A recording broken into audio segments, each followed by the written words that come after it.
시청자 여러분 안녕하십니까? BOE 모닝뉴스 시작합니다.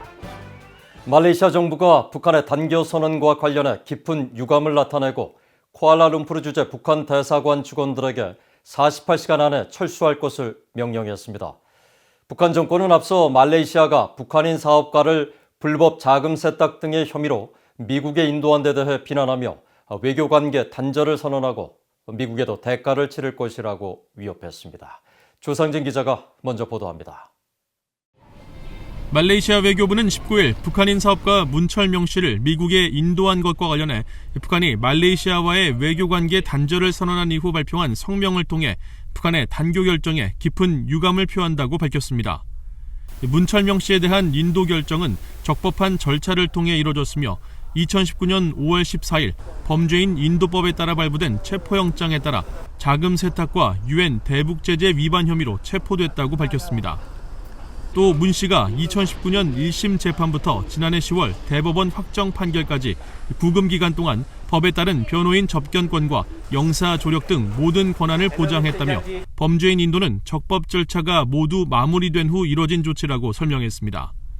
그러면서 말레이시아 정부는 주권 보호와 국익 수호를 위해 북한의 단교 결정에 대응할 것이며 수도 쿠알라룸푸르 주재 북한 대사관의 모든 외교관과 가족들은 48시간 내로 말레이시아를 떠나라고 명령했습니다. 또 2017년부터 사실상 운영이 중단된 주평양 말레이시아 대사관도 문을 닫을 것이라며 이 같은 말레이시아 정부의 결정은 정의와 법치주의, 국가 간 평화에 헌신하는 동맹, 파트너들에 의해 높이 평가될 것이라고 강조해 이번 사태의 책임이 북한에 있다는 점을 분명히 했습니다. 말레이시아 외교부는 그러면서 북한의 이번 결정은 비우호적이고 건설적이지 못하며 상호 존중과 국제사회 구성원 간 우호 관계를 무시한 처사라고 비판했습니다. 이어 1973년 수교 이후 북한을 줄곧 긴밀한 파트너로 생각해왔고 고난의 시기에도 북한에 대한 지지를 이어왔으며 지난 2017년 김정남 암살 사건 이후에도 관계 강화를 위해 꾸준히 노력해왔음에도 북한이 단교라는 일방적 결정을 내린 것은 부당하고 불균형적이며 영내 평화와 안정, 번영을 촉진하는 데 있어 분명한 걸림돌이라고 비판했습니다. 앞서 북한 외무성은 이날 성명을 통해 말레이시아가 북한인 사업가 문철명 씨를 불법 자금 세탁 등의 혐의로 미국에 인도한 것과 관련해 외교관계 단절을 선언하고 미국에도 대가를 치를 것이라고 위협했습니다. 북한 외무성은 문철명 씨가 불법 자금 세탁에 관여했다는 것은 날조, 모략이라고 주장하며 미국의 강박에 굴복해 북한의 자주권과 생존권을 박탈한 말레이시아와의 외교관계를 완전히 단절한다고 선언했습니다. 이어 이번 사건의 배후 조종자이자 주범인 미국도 응당한 대가를 치르게 될 것임을 경고한다며 위협했습니다. BOA 뉴스 조상진입니다. 미국 내 한반도 전문가들이 토니 블링컨 국무장관과 로이드 오스틴 국방장관의 일본과 한국 순방을 성공적이라고 평가했습니다.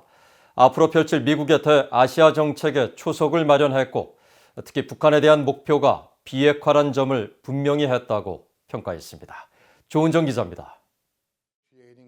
로버트 매닝 애틀랜틱 카운슬 선임 연구원은 토니 블링컨 국무장관과 로이드 오스틴 국방장관의 이번 순방은 매우 성공적이었으며 인상적이었다고 말했습니다.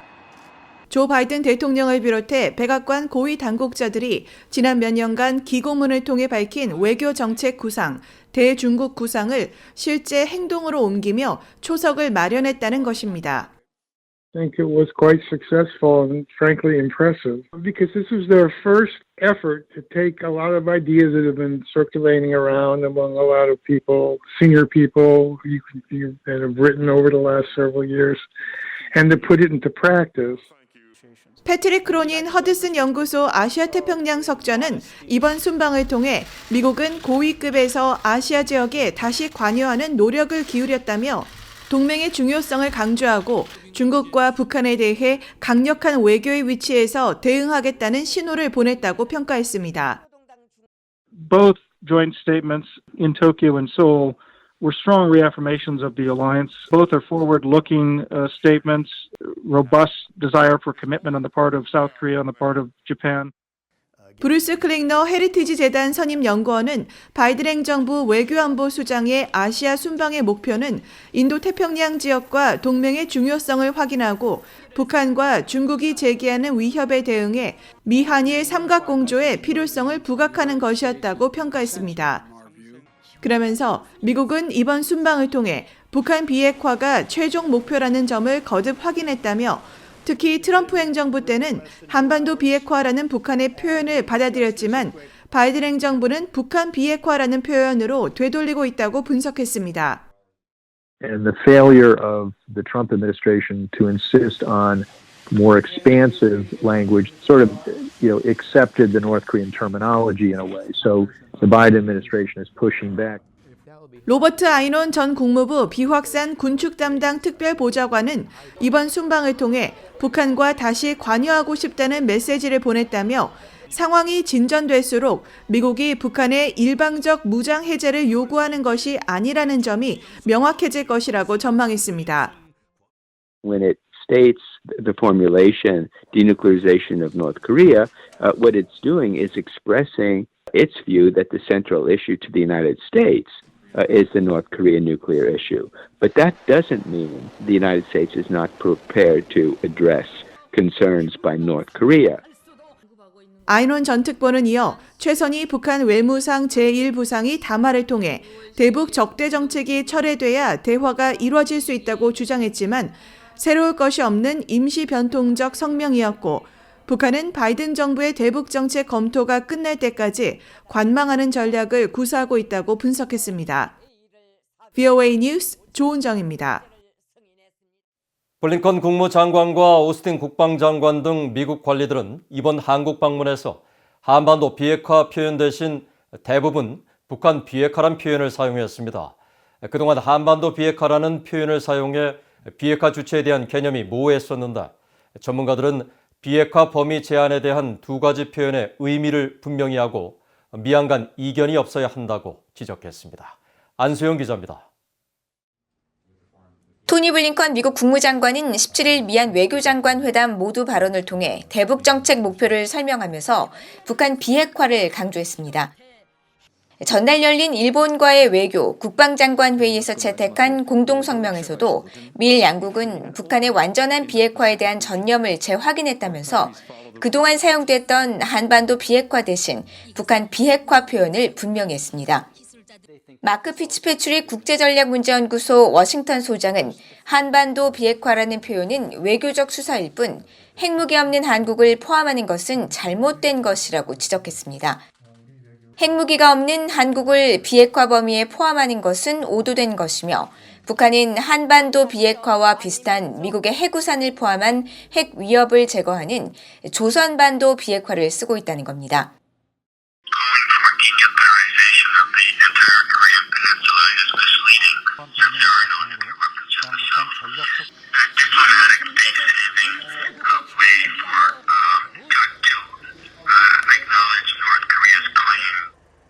게리 세이머 전 백악관 대량살상무기 조정관은 자신이 참여한 1994년 미국 제네바 합의 문건에 한반도 비핵화로 표현됐는데 이것은 북한의 비핵화를 이끌어내기 위한 상징적인 것이었다고 설명했습니다.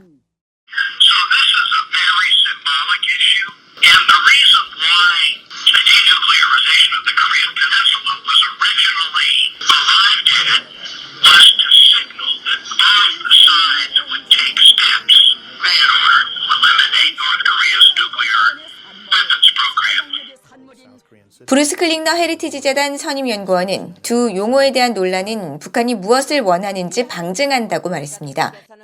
두 용어의 차이는 유엔 결의안 11개 항에 따른 이행과 한국 그리고 한국 주변의 미군 문제를 해결하기 위해 북한 정권이 추진하는 용어의 차이라면서 트럼프 행정부에서 도출된 싱가포르 공동선언에서 북한 비핵화가 아니라 북한이 주장하는 용어와 비슷한 한반도 비핵화를 사용한 것은 북한에게 광범위한 정의를 밀어붙이는 문을 열어줬다면서 협상의 기본은 북한의 핵무기 프로그램 포기라고 강조했습니다.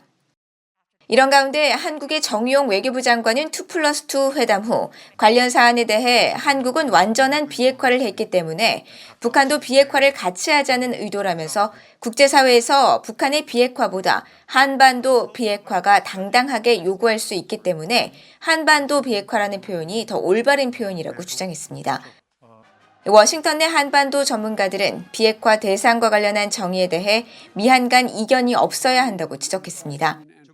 특히 마크 피츠패트릭 국제전략문제연구소 워싱턴 소장은 미국과 한국이 비핵화 목표에 대한 정의에 동의하지 못했다면서 바이든 행정부의 시작이 주요 동맹국과 북핵 문제에 대해 다른 그림을 그린 것 같아 우려된다고 밝혔습니다.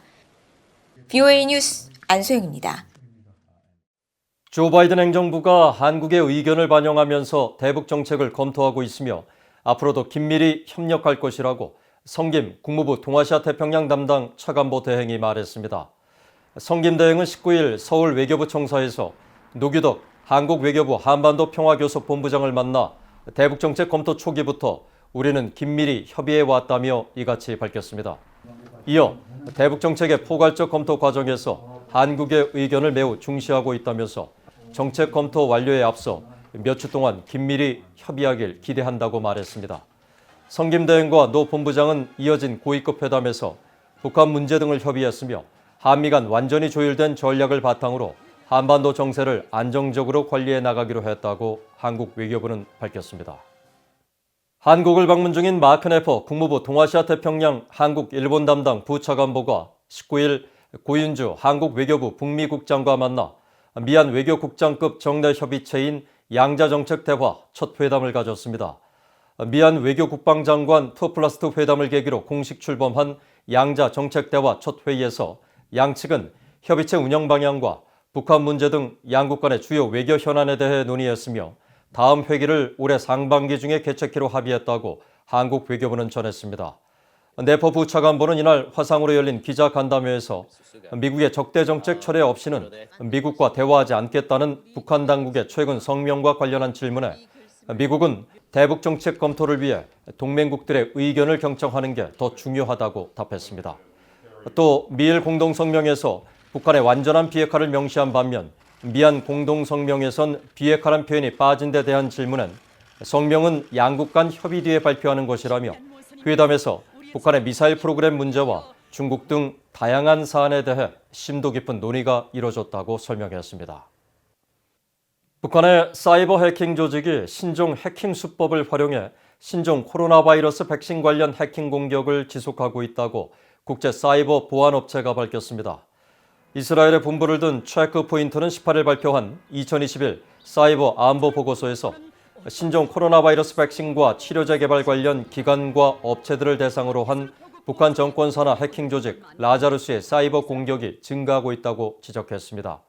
보고서는 특히 라자루스가 최근 피싱이라는 신종 해킹 수법을 활용하고 있는 것으로 파악됐다며 피해자 소속 기관이나 업체 보안 담당 직원으로 위장해 개인정보와 금융정보 등을 탈취하고 있다고 설명했습니다.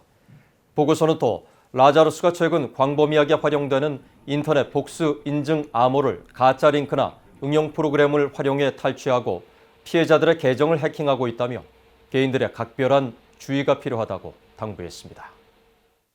이상으로 BOA 모닝 뉴스를 마칩니다. 시청해주신 여러분 고맙습니다.